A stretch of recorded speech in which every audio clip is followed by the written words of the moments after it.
Bene, scusate, stavamo attendendo perché la dottoressa Gribaudi è qua, ha parcheggiato, ma l'abbiamo completamente persa e adesso una nostra collega è andata a cercarla e dovrebbe arrivare, diciamo, a minuti.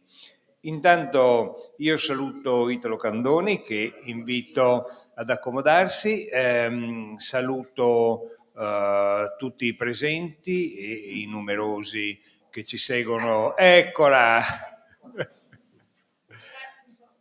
Prego. Italo, la smetti di essere puntuale? È perché mi metti in difficoltà. Bene. Ecco. No, avevo cominciato con un'introduzione, giusto per non essere scortese, diciamo, con chi è collegato, diciamo, da casa e con chi è qui presente. Riprendiamo da stasera gli incontri in libreria Italy Post con una novità importante, nel senso che sono da quest'anno organizzati insieme al Mattino di Padova, che fa parte del gruppo Nord-Est Multimedia, e quindi diciamo il quotidiano di Padova è molto attento alle realtà culturali come la nostra e quindi insieme organizziamo questa serie di incontri. E abbiamo voluto partire questa sera su un tema che personalmente mi sta molto a cuore e per il quale devo ringraziare tantissimo Maria Cristina Gribaudi e Italo Candoni per averlo affrontato con un libro edito da Marsilio che ha un titolo che a me non piace, ma ne discuteremo dopo, La filiera del dono, che credo sia frutto molto del pensiero di Maria Cristina, secondo me il titolo, a naso conoscendola un po', e ha un sottotitolo che è Il contributo del mecenatismo alla valorizzazione e allo sviluppo della cultura in Veneto. Le interviste sono di Enrico Scotton e la prefazione di Vittorio Scarbi. Perché dico che è un tema al quale ci tengo tantissimo? Intanto ci tengo tantissimo di mio perché sono assolutamente convinto che l'impresa che investe in cultura non fa un investimento, diciamo, banale, non lo fa neanche quando lo fa in un macchinario, ma quando investe in cultura investe su una ricchezza, adesso si direbbe in termini moderni intangible, no?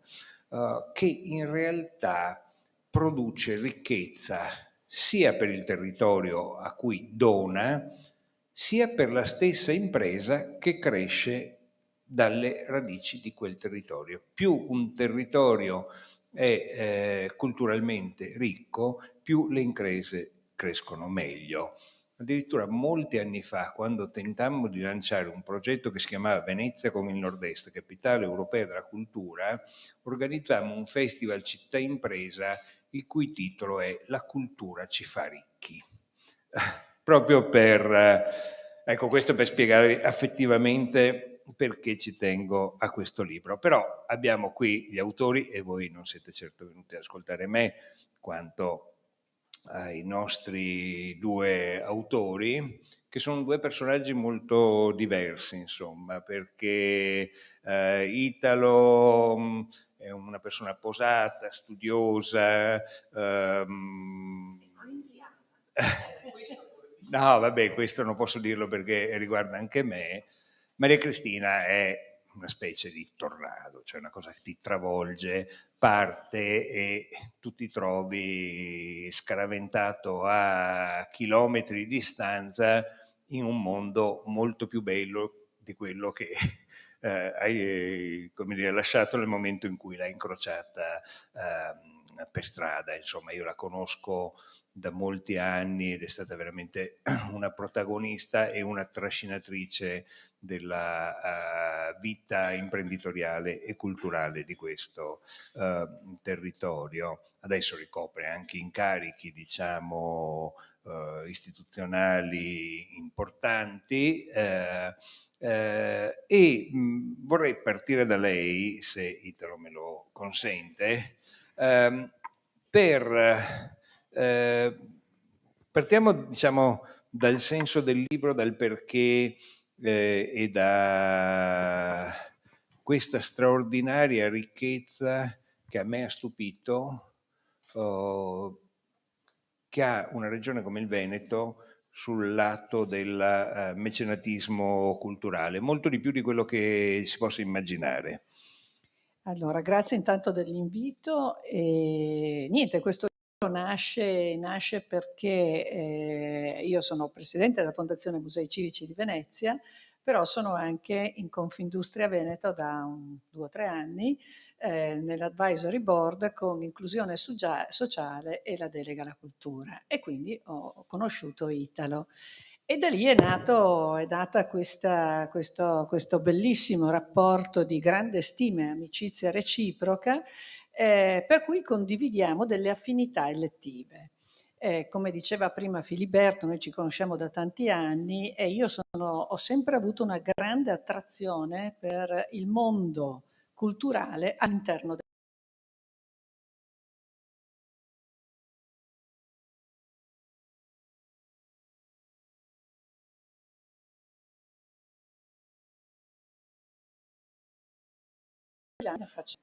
e quindi è un mondo diverso dal mio, no? Cioè il mondo culturale, il mondo del veneziano. Però la fabbrica genera cultura a tal punto che noi tantissimi anni fa abbiamo creato questo museo, il Museo della Chiave all'interno della nostra fabbrica. E più questo museo si arricchiva di donazioni, perché noi riceviamo donazioni, pensate, delle chiavi dal Giappone. Uno dei paesi che dona di più è il Giappone. Perché? Perché nel Giappone è il secondo paese al mondo dove ci sono più family business, quindi non è molto lontano dal nostro approccio, ma è molto più vicino. E quindi che cosa succedeva? Succedeva che persone che avevano avuto contatti col mondo delle chiavi, purché le chiavi non andassero disperse, ci arrivavano donazioni con chiavi che magari avevano 300-400 anni dal Giappone. E questo genera in qualche modo cultura, genera economia, e qua poi mi riaggancio al nostro discorso, quello che poi abbiamo trovato, perché uno dice va bene, c'è la donazione, ma ci sono una marea di donatori che non vogliono apparire.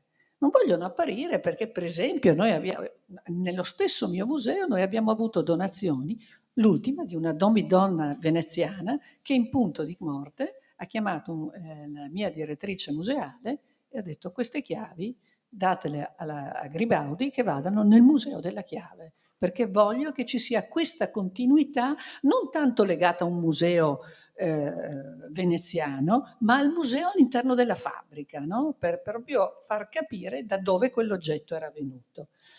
E quindi che cos'è che ha spinto me, Italo, a scrivere questo libro? Perché a un certo punto ci siamo resi conto, ed ecco qua la filiera, che donare, al di là del fatto di dare un contributo importantissimo a quello che è il nostro patrimonio artistico, che è il nostro patrimonio culturale artistico, che è incredibile, ma soprattutto poi genera tutta una serie di attività. Voi pensate che durante il Covid, subito dopo, col codice Ateco, noi siamo riusciti all'interno dei musei chiusi perché non c'erano visitatori, il mondo era chiuso, però potevamo restaurare.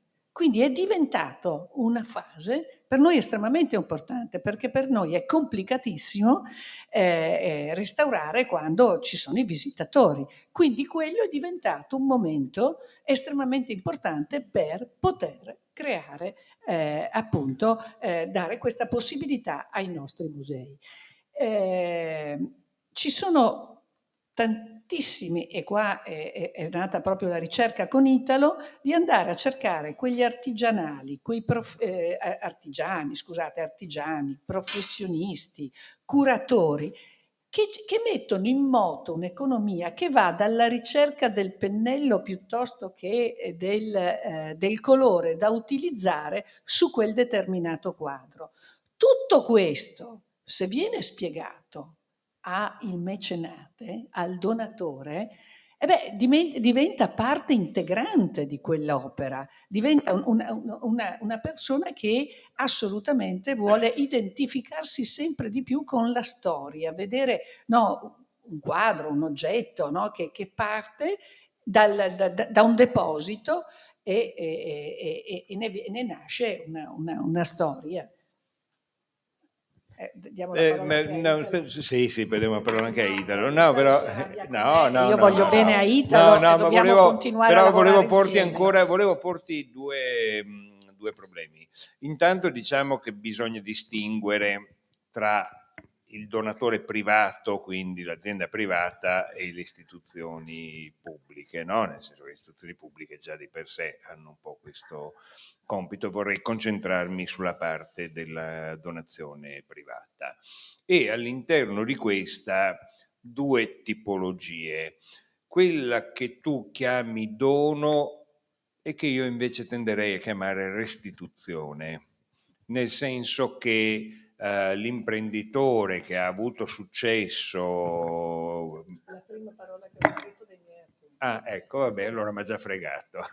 Il secondo tema è quello del credito, come si chiama, del tax credit, no? Che è stato un elemento, ma magari quello lo affrontiamo con Git. No, quello lo affrontiamo con te, che forse, diciamo, da questo punto di vista. Perché dono e non restituzione? Allora, perché dono e non restituzione? Allora, restituzione, allora, diciamo che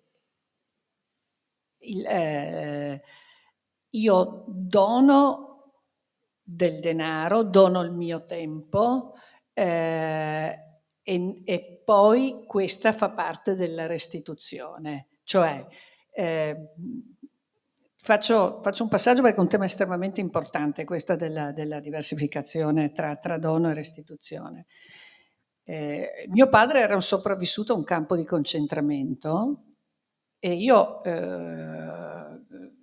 ho visto tutta la sua vita, è stato donare perché aveva bisogno, visto che era un sopravvissuto, di restituire quello che lui aveva ricevuto, perché lui aveva ricevuto per la seconda volta una vita, no? Perché era un sopravvissuto. Quindi la restituzione è quello che poi appaga te stesso in qualche modo, no? È quello che ti permette di chiudere gli occhi alla sera e dire: ma ho fatto bene tutte le cose che dovevo fare? Donare è il primo passaggio, la restituzione è mi hai fatto una domanda complicata, ma io non, mi provochi, ma sai che io poi ci sto. E quindi Sono 10 anni che ti provoco ogni sì, volta. questo è vero, questo è vero. Tutte le volte è sempre da sudare, però mi piace, quindi, perché sennò non sarebbe così. E quindi restituzione è poi quel sentimento, quel tuo sentire che ti permette di ricominciare a donare. Bene, tax credit, ma questo mi permette poi di tornare un po' di più perché vorrei ragionare sul Veneto e sulle imprese del Veneto, anche per il ruolo che ricopri. Tax credit, io per esempio l'ho utilizzato ancora molti anni fa. Marco Paolini doveva girare un film che si intitolava Io sono lì, era appena entrata in approvazione la legge sul tax credit, e ho scelto di utilizzarlo. Sinceramente speravo che il film andasse un po' meglio e di non rimetterci il resto. Il film è bellissimo, come dire, per cui valeva la pena, come dire, spenderli a prescindere, perché se ho fatto qualcosa di buono nella vita è stato quello di contribuire al finanziamento di quel film. Però, come dire, beh, quella lì è più bella, la ritengo la più bella che ho fatto. La cosa, diciamo, che lì è intrigante è un triplo meccanismo che, visto, come dire, ideologicamente sembrerebbe una cosa brutta, visto praticamente invece è una cosa molto positiva. Perché il meccanismo è questo: tu azienda finanzi, hai subito un credito d'imposta, allora era del 50% mi pare, poi se il film va bene incassi e guadagni, quindi diminuisce il rischio di investimento. Contemporaneamente lo fai in cultura, in un prodotto culturale che ti qualifica e quindi, come dire, a livello reputazionale ne hai un vantaggio.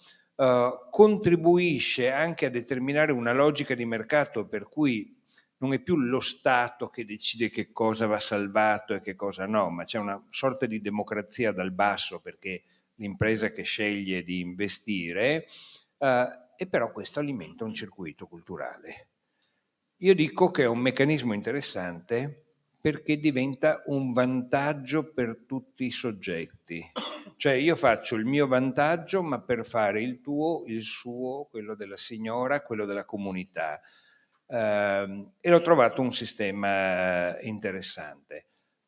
Perché viene utilizzato così poco, o sono io che ho l'impressione che viene utilizzato poco dalle imprese? Allora, ti rispondo subito a questo, però poi torno al titolo. Sì. Perché come Maria Cristina anch'io non lascio perdere, quindi torno. È usato poco, è vero, è usato molto meno di quanto ci si aspetti che sia usato, e questo dipende da due fattori. Il primo fattore è che c'è stata una sensibilizzazione troppo semplicistica, cioè quasi fosse un incentivo automatico, cosa che non è. Cosa che non è. L'altra è il fatto che anche negli esempi e nelle testimonianze che trovate nel libro di mecenati, una buona parte di questi viene dall'estero. E quindi, diciamo, come diceva bene Maria Cristina all'inizio, ha altre motivazioni che spingono all'atto del donare. Non mi risulta, ad esempio, per farvi un esempio, che a ottobre, novembre, avrete letto più o meno tutti che un mecenate americano tramite Save Venice ha finanziato il Tintoretto, il restauro del Tintoretto che c'è a San Rocco e alla Chiesa Grande di San Rocco per $800.000, mi pare che lui abbia donato. Non ha utilizzato il meccanismo della bonus. Secondo me perché, ripeto, travalica il senso di questo incentivo automatico, che come ricordavi tu, anche all'inizio, nonostante tutti i tentativi che sono stati fatti, nonostante la bontà del progetto, però non è esattamente automatico. Quindi questa è una ragione. Consentimi di tornare invece alla filiera, perché il ragionamento di partenza con Maria Cristina era stato questo, che tutti noi e tutti voi ci fermiamo o tendiamo a fermarci alla suggestione, cioè la suggestione dell'uomo ricco che dona. Allora, un po' siamo incuriositi dal perché dona, però poi alla fine noi per primi ci siamo fermati a questo stadio qui, vabbè, questo signore ha donato $800.000. Bene. Non avevamo messo la testa dentro a che cosa succede, come diceva Maria Cristina, dopo. Perché dopo l'atto del dono in realtà si mette in moto un'economia, cioè un pezzo dell'economia. Vi do 2 o 3 dati. Le imprese di restauro conservativo in Veneto, quindi non restauro edilizio, restauro culturale conservativo, quindi con codice Ateco 90-93, sono per lo più iscritti al sistema della Confartigianato. Nel fare questo libro abbiamo verificato con Confartigianato, sono quasi 300, sono 293 in Veneto. Quindi stiamo parlando di laboratori di restauro. 13 sono i laboratori, spesso spin-off universitari, che si occupano della disamina del dipinto, del quadro, dell'oggetto del restauro. Moltissime, lo citava prima Maria Cristina, sono le imprese che forniscono colle, coloranti, vernici, sono tutti prodotti non standard, cioè vengono fatti e focalizzati per quel tipo particolare di tela, quindi sono tutti eccellenze artigianali. Poi la parte di scansione in 3D. Cioè, questi possono essere perfino laboratori, tipo l'industria aeronautica, aerospaziale, che Assolutamente. quindi inventa colle che poi finiscono nel mercato. Assolutamente sì. Assolutamente sì. Infine la parte di comunicazione e la parte di consulenze, che sono richieste molto spesso dalla stessa sovrintendenza come condizione per iniziare il restauro. Allora, per venire ci siamo accorti che in realtà si muove un'economia che numericamente è importante. In Italia, con quel codice Ateco lì, ce ne sono 3.000, più o meno 3.000. E allora abbiamo deciso che forse valeva la pena metterci dentro un po' la testa, da un'angolatura diversa, non quella della suggestione, che comunque va conservata, ma quella dell'economia. Cioè vediamo quanto impatta questa cosa. Perché come quell'americano lì, guardate che ce ne sono tanti. L'Istituto dei Beni Culturali del Veneto ha censito 400 interventi di mecenatismo per il restauro di beni culturali dal 2020 ad oggi. Tanta roba che passa inosservata. Perché? Perché come noi la maggior parte, tutti si fermano alla suggestione. Cioè dire, sai che un americano ha finanziato, sai che uno ha comprato l'ospedale a Mare del Lido, ne fa un laboratorio, cioè, ci fermiamo lì. Cosa accade dopo è importante. E chiudo con un'ultima cosa che con Maria Cristina stiamo cercando di realizzare con Intesa San Paolo, che è un osservatorio che fotografi, aggiorni, mappi questa e sarebbe un unicum in Italia, quindi un osservatorio sul mecenatismo, diciamo così. E una curiosità, sì. È concentrato tutto esclusivamente a Venezia o Veneto? O come dire anche città minori, realtà minori? Veneto. Tra l'altro devo dire la verità che Maria Cristina, abbiamo sempre pensato che avrebbe un senso nazionale, però come sai bene anche tu, situazioni così complesse debbono partire da un focus con un ambito ridotto, per cui lo proporremo sicuramente anche a livello di ministero, se riusciamo a realizzarlo. Dentro questo osservatorio, e chiudo, abbiamo pensato con Maria Cristina e dovrebbe occuparsene Fondazione Nord-Est, di provare a misurare l'impatto economico che ha questo genere di attività. Quindi da un lato, e poi mi taccio, da un lato aggiorniamo il dato dei mecenati in Veneto, dall'altro mappiamo la filiera che questo provoca e da ultimo verifichiamo la misurazione dello sviluppo economico. Un'ulteriore piccola domanda, curiosità: di questi 400, quanti arrivano dall'estero e quanti dall'Italia? Allora, Se per caso lo sapete, perché non... il dato preciso non lo so, però considera che siamo sull'ordine del 60% Almeno sì. dall'estero Dall'estero, sì, sì. Comunque un 40% nostro. nostro, che non è un... Il libro, Maria Cristina, è corredato alla fine da una serie di fototestimonianze di aziende che hanno fatto operazioni di questo genere. Ho aperto a caso e ho trovato il gruppo Euromobil. Il gruppo Euromobil è un gruppo trevigiano che per tanti anni ha sostenuto le mostre di Goldin, soprattutto, se non sbaglio, fenomeno molto discusso, discutibile, eccetera, eccetera, però che Goldin abbia portato migliaia e migliaia di persone a scoprire l'arte, secondo me resta un merito che nessuno potrà mai negare. Lo faceva in maniera pop, e va bene, perché i libri sono tutti di alta cultura? No, andate in libreria, perfino noi che cerchiamo di tenere un certo livello, un po' di robaccia circola anche qua dentro.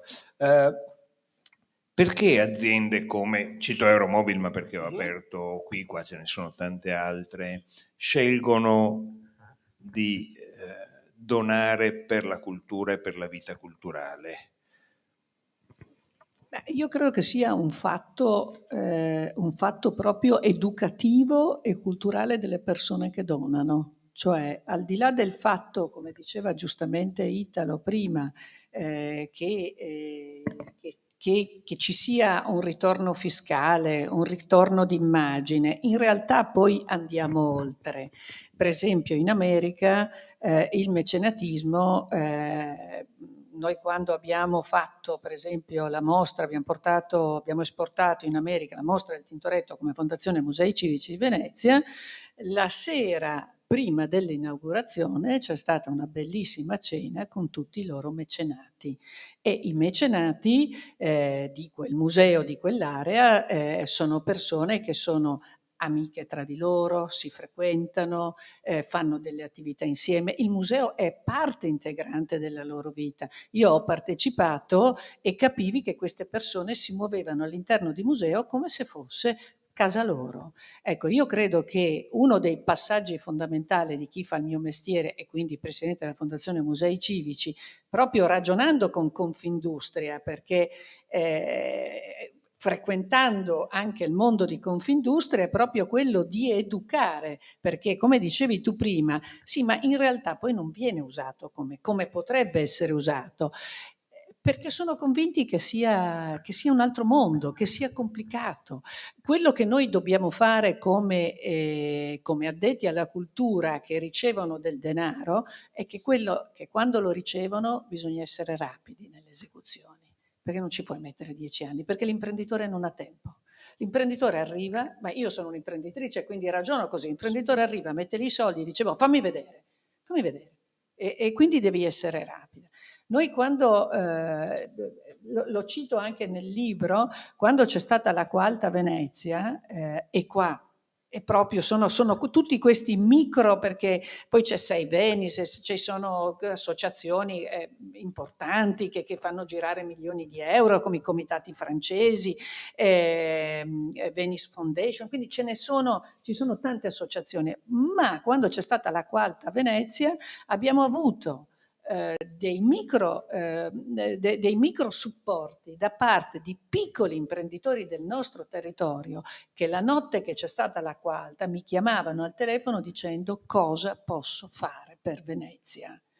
E quindi mettendo proprio per esempio il sistema di allarme, voi immaginate che il giorno dopo l'acqua alta Venezia mancava la corrente elettrica, quindi molti musei come case abitative non avevano più sistemi di allarmi, quindi erano situazioni fragilissime.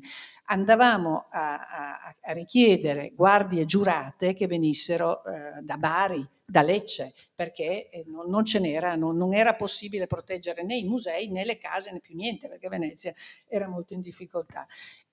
Abbiamo avuto un'azienda che la prima cosa che ha fatto, partita proprio da Conegliano, che si occupa appunto di mettere in sicurezza telecamere e quant'altro, sono arrivati con gli stivaloni i proprietari e hanno messo, per esempio, noi il nostro museo in quel momento lì, il più delicato, il più fragile era Capesaro, ecco, e tutte queste sono dimostrazioni che poi loro, a loro volta, capendo che il mondo era vicino, perché avete bisogno di noi, sì, abbiamo bisogno di te, e quando li abbiamo chiamati e abbiamo chiamato altri imprenditori, non sei Venice, ma imprenditori del nostro territorio, non volevano venire perché si vergognavano, perché noi abbiamo fatto un evento pubblico ringraziandoli ed erano imbarazzati, dice ma che cosa ho fatto poi io in fondo? No, perché tu mi hai aiutato in un momento di difficoltà. Ecco, io credo che sia un problema, come sempre, educativo.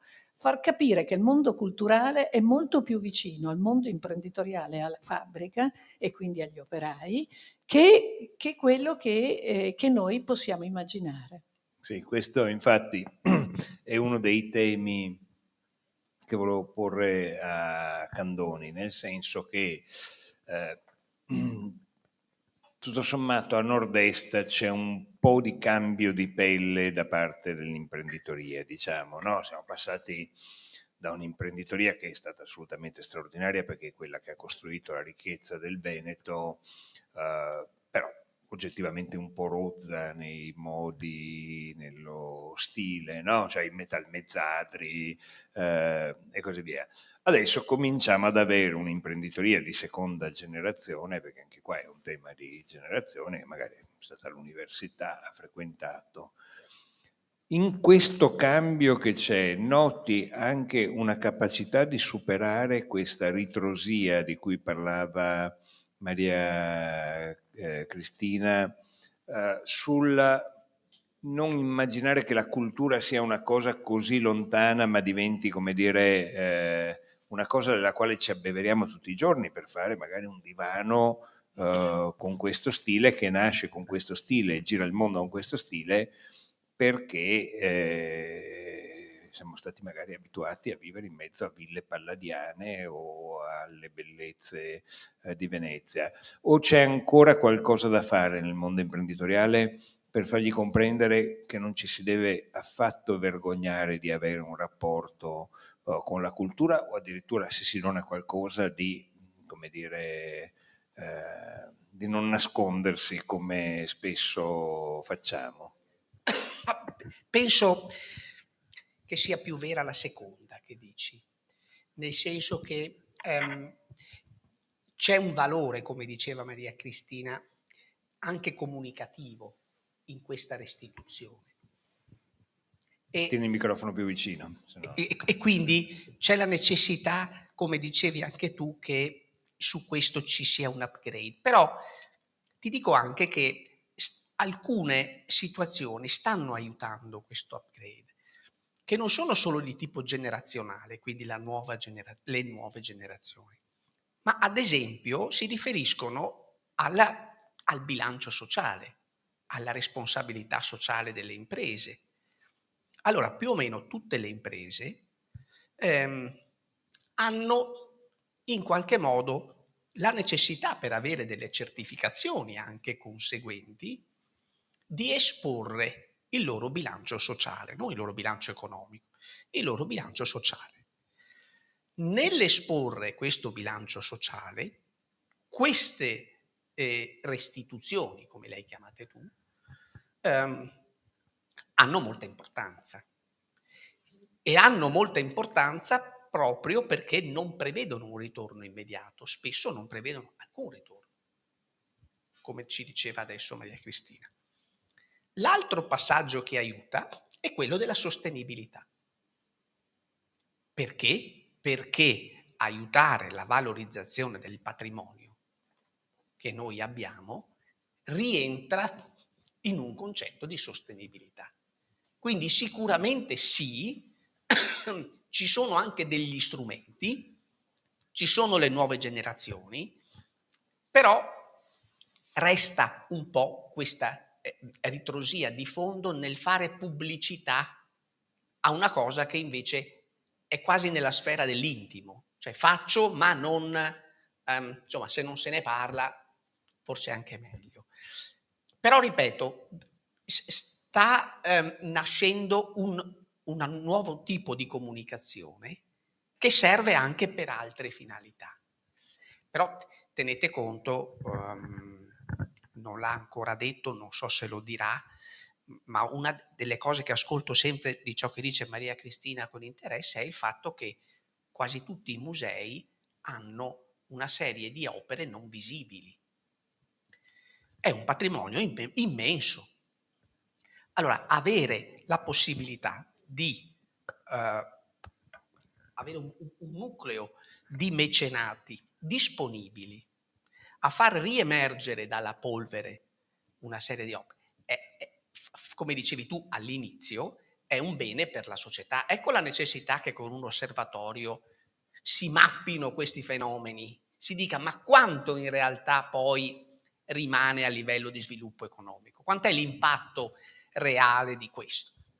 Sì, infatti una battuta che circola è che con quello che noi abbiamo nei magazzini dei nostri musei, in qualsiasi altro paese avrebbero costruito. Certamente. Sì, io credo che forse dovremmo riscrivere o provare a scrivere un modo diverso il lavoro degli imprenditori, perché poi è come se l'imprenditore si vergognasse quasi di avere del denaro, quindi, no? E quindi probabilmente un nostro caro amico Giuseppe Lupo, scrittore, diceva proprio da questo punto di vista qua, forse dovremmo riscrivere qual è il lavoro poi dell'imprenditore, che non è solo esibire il denaro, no? Perché noi abbiamo molti imprenditori che arrivano e dicono ma vorrei donare, evitando che la cosa si venisse a sapere, no? Quasi fosse una vergogna che ha investito nella cultura. Investire nella cultura è fantastico. A proposito dei nostri depositi d'arte,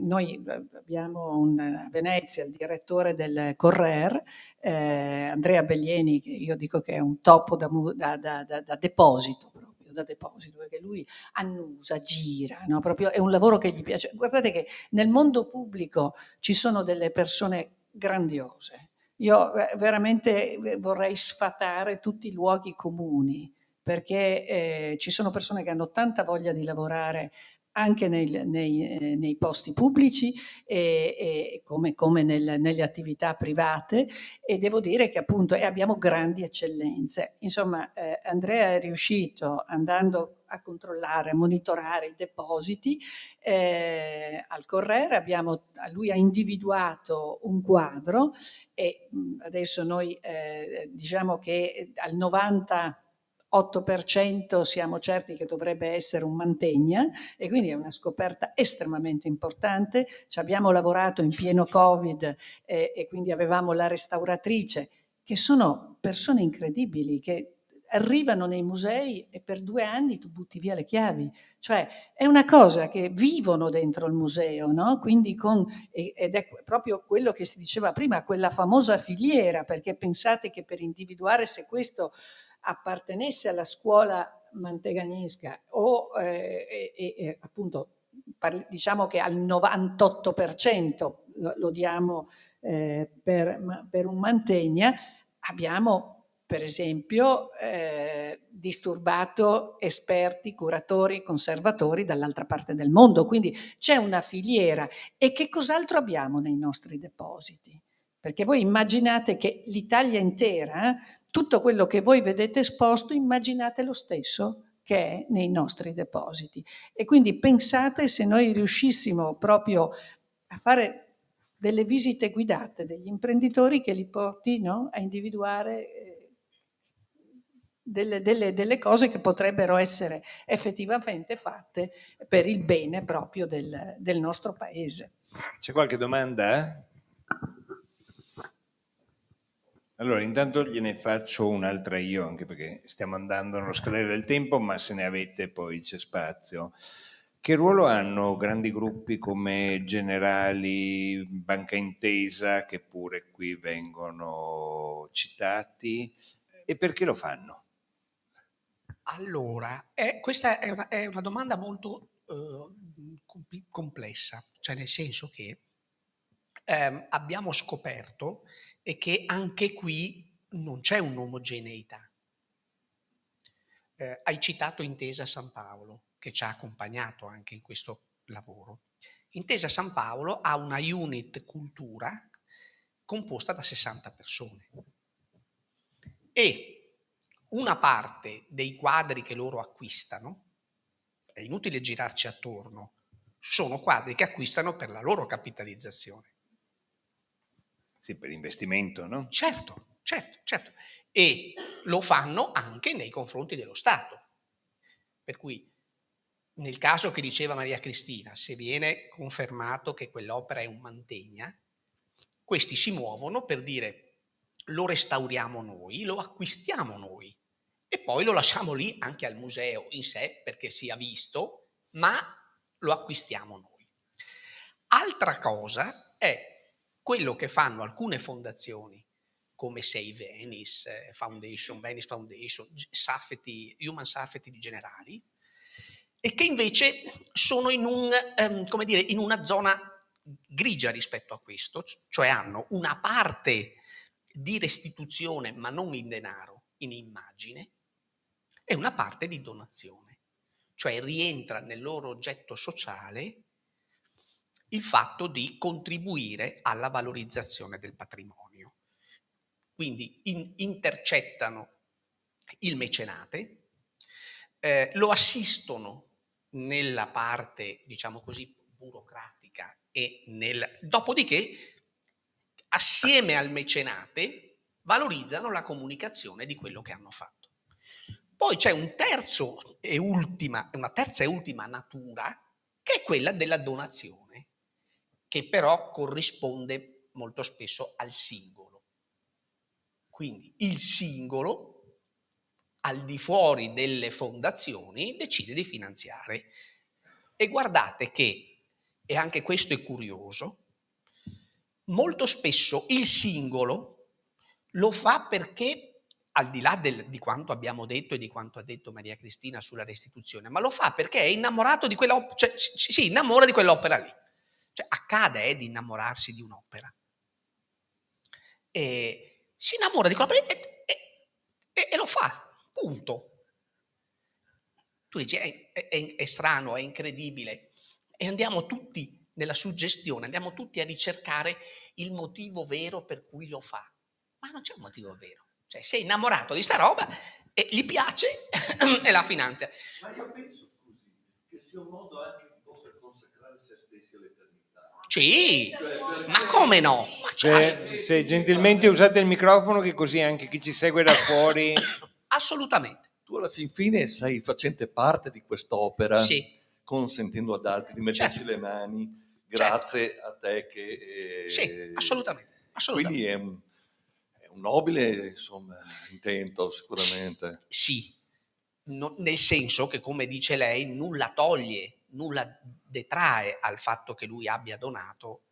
E l'altra cosa importante è che, va bene, stressiamo il concetto che lei ha detto.